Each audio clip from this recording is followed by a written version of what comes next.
नमस्कार दोस्तों।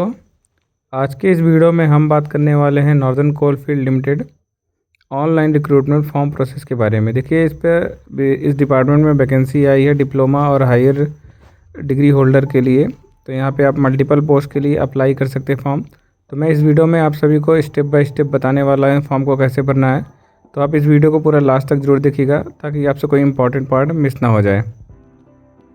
तो देखिए दोस्तों, ये इसका ऑफिशियल नोटिफिकेशन है। इस नोटिफिकेशन में आपको सारी जानकारी देखने के लिए मिल जाएगी। तो देखिए, फॉर्म भरने से पहले इस नोटिफिकेशन को थोड़ा शॉर्ट डिटेल्स में पढ़ लेते हैं, मेन पॉइंट जिसके बेस पे हमें ऑनलाइन एप्लीकेशन फॉर्म को भरना है। तो देखिए, इसका ऑफिशियल नोटिफिकेशन है रिक्रूटमेंट का। इसका जो डेट है एडवर्टीजमेंट 9 फरवरी 2026 से है और 11 तारीख से इसका ऑनलाइन एप्लीकेशन स्टार्ट हो चुका है। तो यहाँ पे देखिए, आपको एलिजिबिलिटी और पोस्ट डिटेल सारी चीज़ें देखने के लिए मिल जाएंगी। यहाँ पे देखिए, आपको मल्टीपल पोस्टेज देखने के लिए मिल जाएगी। यहाँ पे अगर पोजीशन की बात करें, असिस्टेंट फोरमैन ENT, इस पोस्ट के लिए देखिए आपके पास हाई स्कूल होना चाहिए प्लस इसके साथ डिप्लोमा होना चाहिए 3 ईयर इलेक्ट्रॉनिक्स इंजीनियरिंग में। और अगर आप higher education qualification equivalent degree में आते हैं तो आप भी अप्लाई कर सकते हैं। इसी तरह से असिस्टेंट फोरमैन मैकेनिकल की बात की जाए तो यहाँ पे भी 3 ईयर डिप्लोमा और हायर एजुकेशन डिग्री भी चलेगी और इसके साथ ही साथ मैकेनिकल इंजीनियरिंग में आपने डिप्लोमा किया हो। फिर थर्ड जो पोस्ट है हमारा असिस्टेंट फोरमैन इलेक्ट्रिकल का है। इसमें भी 3 ईयर डिप्लोमा और हायर डिग्री इलेक्ट्रिकल इंजीनियरिंग से अगर आपने की है तो यहाँ पे आप अप्लाई कर सकते हैं। इसके बाद देखिए, यहाँ पे अगर टोटल वैकेंसी की बात की जाए तो यहाँ पे जो ओवरऑल वैकेंसी है 270 वैकेंसी है। यहाँ पे इलेक्ट्रिकल, इलेक्ट्रॉनिक्स और मैकेनिकल सभी पोस्ट को मिला के ओवरऑल इतनी वैकेंसी आपको यहाँ देखने के लिए मिल जाएगी। अब देखिए दोस्तों, इस टेबल में आप यहाँ पे पढ़ सकते हैं कौन कौन सी डिग्री एलिजिबल है और कौन कौन सी डिग्री एलिजिबल नहीं है। तो हायर डिग्री जो भी आपने की रखा है, यहाँ पे आप नोटिफिकेशन में पढ़ सकते हैं कौन कौन सी डिग्री एलिजिबल है और कौन कौन सी डिग्री एलिजिबल नहीं है। तो आप भी एक बार फॉर्म भरने से पहले इस नोटिफिकेशन को रीड आउट ज़रूर करें। अब देखिए दोस्तों, यहाँ पे स्केल की अगर बात की जाए तो ट्रेनिंग पीरियड के समय आपको जो 1 ईयर और 2 ईयर का जो ट्रेनिंग पीरियड है, इसके टाइम आपको 47,330 रुपये मिलने वाले हैं, जो कि पर मंथ होगा। इसके बाद देखिए, रिजर्वेशन की बात की जाए तो 3 ईयर रिजर्वेशन OBC के लिए है और 5 ईयर रिलैक्सेशन आपको यहाँ पे SC/ST के लिए मिलेगा। दोस्तों, यहाँ पे एप्लीकेशन फ़ीस की बात की जाए तो यहाँ पे जनरल और OBC कैंडिडेट का जो फीस है यहाँ पे 1180 रुपये लगने वाले इंक्लूडिंग, और SC/ST के लिए जो है यहाँ पे नील है, कोई फ़ीस नहीं लगेगी। एप्लीकेशन 11 फरवरी 2026 से 10 AM से ऑनगोइंग है और इसका लास्ट डेट जो आपका है 5 मार्च 2026 को है 11:59 पर। चलिए, इस फॉर्म को कैसे भरना है पूरा स्टेप बाय स्टेप डिटेल देख सकते हैं। बाकी सिलेबस वगैरह भी आपको इस नोटिफिकेशन में पूरा मिल जाएगा। तो आप भी एक बार नोटिफिकेशन को रीड आउट जरूर करें फॉर्म अप्लाई करने से पहले। तो देखिए, अब फॉर्म को कैसे भरना है पूरा स्टेप बाय स्टेप देख लेते हैं। तो सबसे पहले देखिए, आपको इस वाली वेबसाइट पे आ जाना है NCL की। तो यहाँ पे आपको कुछ इस तरह का इंटरफेस दिख जाएगा। फिर यहाँ रजिस्ट्रेशन वाले ऑप्शन पे आपको यहाँ पे क्लिक करना है। क्लिक करने के बाद इस तरह से पेज आपको ओपन होता दिखेगा। इसके बाद देखिए, आपको नेम ऑफ द पोस्ट, किस पोस्ट में आपको अप्लाई करना है, आपको अपने अकॉर्डिंग यहाँ पे अपना पोस्ट सिलेक्शन करना है। फिर देखिए, आपको यहाँ पे लिखना है कैंडिडेट फुल नेम। तो यहाँ पे आपको अपना फुल नेम लिखना है, जो कि आपको अपने 10th सर्टिफिकेट के अकॉर्डिंग यहाँ पे नेम लिखना है। तो जैसा आपका 10th सर्टिफिकेट पे नाम लिखा गया उसी तरह सेम स्पेलिंग यहाँ पे एंटर करनी है। इसी तरह मोबाइल नंबर वाले सेक्शन पे मोबाइल नंबर लिखेंगे और कंफर्म मोबाइल नंबर में सेम मोबाइल नंबर कंफर्म करना है। अल्टरनेट नंबर अगर आपके पास है तो यहाँ पे दे सकते हैं, अदरवाइज़ अल्टरनेट ज़रूरी नहीं है। फिर ईमेल ID वाले सेक्शन में आपको अपना ईमेल ID देना है, कंफर्म मेल में भी सेम ईमेल ID डालेंगे। फिर इसके बाद देखिए, जो आप ईमेल और मोबाइल दे रहे हैं उस पर एक OTP आएगी, तो जो भी ईमेल मोबाइल देना एक्टिव स्टेज में होना चाहिए। फिर जनरेट OTP वाले सेक्शन पे आपको यहाँ पे क्लिक करना है। तो यहाँ पे कैप्चर कोड आप एंटर करेंगे और सबमिट बटन पे आपको यहाँ पे क्लिक करना है। तो सबमिट बटन पे क्लिक करते देखिए, आपको मोबाइल और ईमेल पे एक OTP आएगी। OTP को आपको एंटर करके यहाँ पे वेरीफाई करना है। तो सेम OTP यहाँ पे आप एंटर करेंगे और वैलिडेट वाले ऑप्शन पे यहाँ पे क्लिक करेंगे। तो जैसे ही आप वैलिडेट पे क्लिक करेंगे, आपका OTP यहाँ पे वेरीफाई हो जाएगा। देन आपको फिर यहाँ पे एग्री बटन पे क्लिक करना है और ये कैप्चर कोड एंटर करना है और री-वेरीफाई वाले ऑप्शन पे आपको यहाँ क्लिक करना है। री-वेरीफाई वाले ऑप्शन पे जब आप क्लिक करोगे तो यहाँ पे देखिए, आपका सारा डिटेल देखने के लिए मिल जाएगा। आपने जो डिटेल भरा है उसको अच्छे से चेक कर लेना, कोई स्पेलिंग या कोई कुछ मिस्टेक तो नहीं है। तो सिंपली इन सारे डिक्लेरेशन वाले बटन पे आप क्लिक करेंगे और यहाँ सबमिट वाले ऑप्शन पे यहाँ पे क्लिक करेंगे। इसके बाद देखिए आपको यहाँ पे प्राइवेसी नोटिस दिखेगी, तो यहाँ पे आपको एग्री बटन वाले पे क्लिक करना है। तो एग्री बटन पे क्लिक करेंगे, देखिए आपका रजिस्ट्रेशन नंबर यहाँ पे हो जाएगा। यहाँ पे स्क्रीन पे आपका रजिस्ट्रेशन नंबर सारी चीज़ें यहाँ पे शो करने लगेगी। तो इसके बाद देखिए आपको यहाँ पे गो टू एप्लीकेशन वाले सेक्शन पे क्लिक करना है। इसके बाद पेज ऐसे लोडिंग होगा। अब इसके बाद देखिए आपको फॉर्म भरते समय आपको अपना सबसे पहले जेंडर सेलेक्ट करना है, फिर आपको अपना यहाँ डेट ऑफ बर्थ फिल करना है अकॉर्डिंग टू 10th सर्टिफिकेट।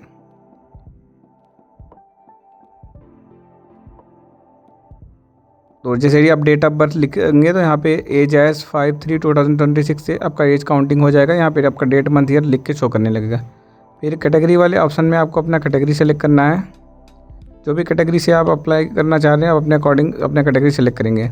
मैं ये आपको एक डेमो फॉर्म शो कर रहा हूँ, तो आप अपने अकॉर्डिंग सही से जानकारी भरिए। फादर नेम वाले में आपको यहाँ पे फादर नेम भरना है। फिर मदर नेम वाले सेक्शन में आपको अपने मदर्स नेम भरना है। फिर मैरिटल स्टेटस वाले पे मैरिड अनमैरिड जो भी आप हैं अपने अकॉर्डिंग सेलेक्ट करेंगे।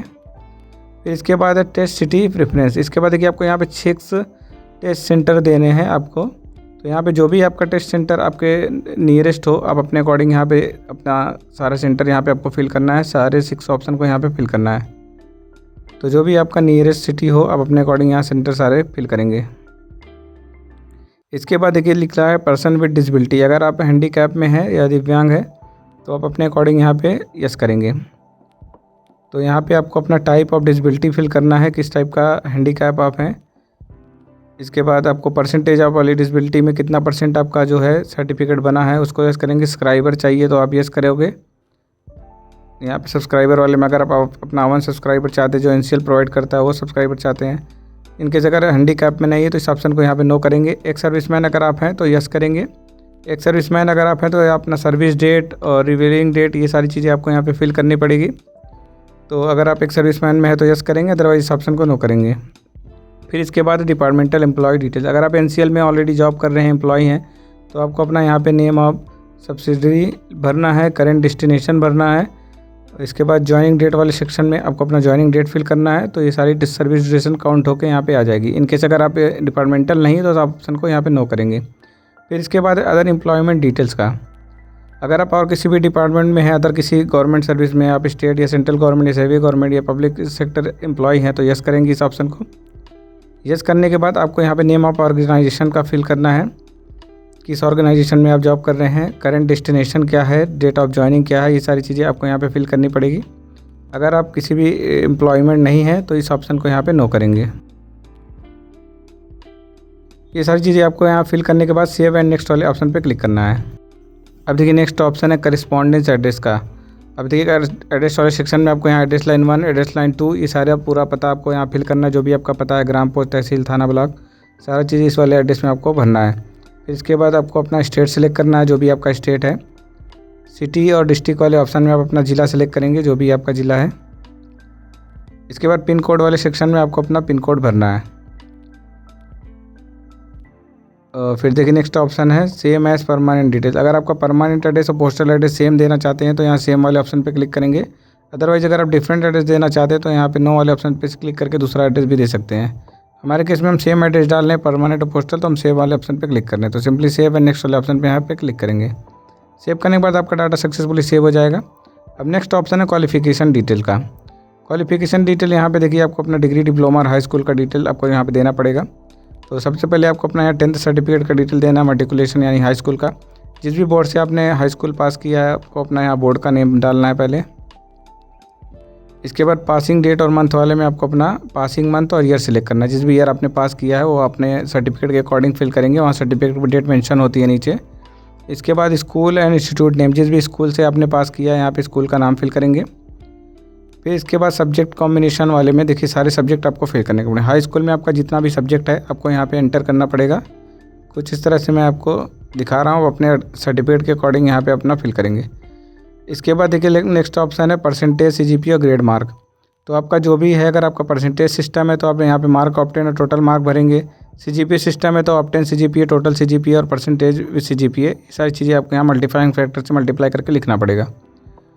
अगर आपका परसेंटेज सिस्टम है तो यहाँ पे मार्क टोटल और ऑप्टेन मार्क, मैक्सिमम मार्क, ये सारी चीज़ें फिल करनी पड़ेगी। अगर आप इंटरमीडिएट कैंडिडेट हैं, अगर इंटर किया है तो आप यहाँ अपना डिटेल दे सकते हैं, जानकारी यहाँ भर सकते हैं, इंटर का सेम चीज़ है वही सब। इसके बाद डिग्री और डिप्लोमा डिटेल्स, अगर आपके पास डिग्री है तो यहाँ डिग्री का डिटेल देंगे, 3 ईयर डिप्लोमा है तो डिप्लोमा का भरेंगे, इंस्टीट्यूट नेम और आपका स्ट्रीम जो भी है आप सेलेक्ट करेंगे। इसके बाद पासिंग मंथ और ईयर जब आपका रिजल्ट पब्लिश हुआ है वो सिलेक्ट करेंगे। फिर इसके बाद परसेंटेज से जीपीए जो भी है आपका, अपना टोटल नंबर और ऑप्टेन नंबर यहाँ पे फिल करेंगे। तो अगर डिग्री होल्डर है तो रेगुलर इंजीनियरिंग डिग्री सिलेक्ट करेंगे, डिप्लोमा होल्डर है तो 3 ईयर डिप्लोमा वाला ऑप्शन सेलेक्ट करेंगे। इसी तरह से परसेंटेज, टोटल मार्क, ये सारी चीज़ें आपको यहाँ फिल करनी पड़ेगी। तो सारा डिटेल फिल करने के बाद आपको यहाँ पे सेव एंड नेक्स्ट वाले ऑप्शन पे क्लिक करना है। फिर यहाँ तक देखिए हमारा डाटा सेव हो चुका है। अब नेक्स्ट ऑप्शन है अपलोडिंग डॉक्यूमेंट का। अब देखिए यहाँ पे आपको अपना फ़ोटो, सिग्नेचर और सारे डॉक्यूमेंट को अपलोड करना है। तो जो फ़ोटो आपको अपलोड करना है उसका क्राइटेरिया देखिए यहाँ पे 100 KB से 200 KB के बीच में होना चाहिए। जो आपकी फ़ोटो होनी चाहिए वो वाइट बैकग्राउंड होनी चाहिए, मतलब पीछे का जो पृष्ठभूमि है वो सीधा वाइट होना चाहिए या क्लियर लाइट बैकग्राउंड भी चलेगा। तो इसी तरह सिग्नेचर वाले ऑप्शन में आपको सिग्नेचर अपलोड करना है जिसकी साइज़ 80 से 150 KB के बीच में होनी चाहिए। इसी तरह से 10 सर्टिफिकेट वाले ऑप्शन में आपको अपना 10 सर्टिफिकेट अपलोड करना है जिसका साइज़ 100 KB से 1 MB के बीच में होना चाहिए। इसी तरह से आप 10 सर्टिफिकेट, 10 मार्कशीट और डिप्लोमा का मार्कशीट और डिग्री आपको अपलोड करना है। तो डिप्लोमा वाले सेक्शन में देखिए अगर आपके पास डिग्री है तो आप डिग्री लगा सकते हैं। इनकेस अगर आपके पास डिग्री नहीं तो आप फाइनल ईयर की मार्कशीट भी यहाँ पे अपलोड कर सकते हैं। इसी तरह से कास्ट सर्टिफिकेट वाले सेक्शन में आपको अपना कास्ट सर्टिफिकेट यहाँ पे अपलोड करना है। तो उसका भी साइज़ यहाँ पे 100 KB से 1 MB के बीच में होना चाहिए। तो सारा डॉक्यूमेंट देखिए अपलोड करने के बाद आपको यहाँ व्यू वाले ऑप्शन पे क्लिक करके अपना सारा डॉक्यूमेंट आपको चेक कर लेना है। आपने जो भी डॉक्यूमेंट अपलोड किया है वो सही है या नहीं, एक बार व्यू वाले ऑप्शन पे आपको चेक करके रीवेरीफाई ज़रूर करना है।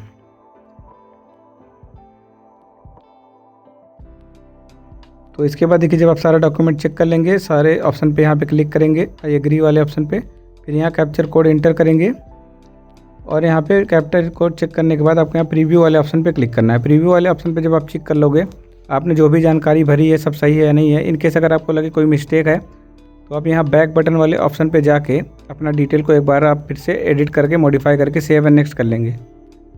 अगर आपको लगे कि आपका कोई भी डॉक्यूमेंट में कोई भी तरह का मिस्टेक नहीं तो सिंपली यहाँ सबमिट वाले बटन पे आपको क्लिक करना है। तो जैसे ही सबमिट वाले बटन पे क्लिक करेंगे आपको यहाँ पे सारा इंस्ट्रक्शन देखने के लिए मिल जाएगा। तो यहाँ पे आई एग्री वाले बटन पे क्लिक करेंगे। आई एग्री बटन पे क्लिक करने के बाद देखिए आपका एप्लीकेशन फॉर्म यहाँ पे सबमिट हो जाएगा। इसके बाद आपको इस PDF को इस फॉर्म को प्रिंट आउट करके अपने फ्यूचर रेफरेंस के लिए सेव करके रख लेना है। इन केस आपके पास ये PDF रहेगा तो वेरिफिकेशन के समय, डॉक्यूमेंट वेरिफिकेशन के समय यह PDF आपका प्रिंट में लगेगा। तो दोस्तों ये रहा वीडियो, पूरा प्रोसेस मैंने NCL का स्टेप बाय स्टेप बताया है। मुझे उम्मीद है सारे डाउट को मैंने क्लियर करते हुए फॉर्म भरा है। फिर भी अगर आपका कोई क्वेश्चन या डाउट रह जाता है अगर इस वीडियो में, तो आप नीचे कमेंट सेक्शन में पूछ सकते हैं। और वीडियो आपके लिए हेल्पफुल लगी हो तो चैनल को सब्सक्राइब कर लीजिएगा, वीडियो को लाइक और शेयर भी कर दीजिएगा। चलिए मिलते हैं नेक्स्ट वीडियो में। जय हिंद।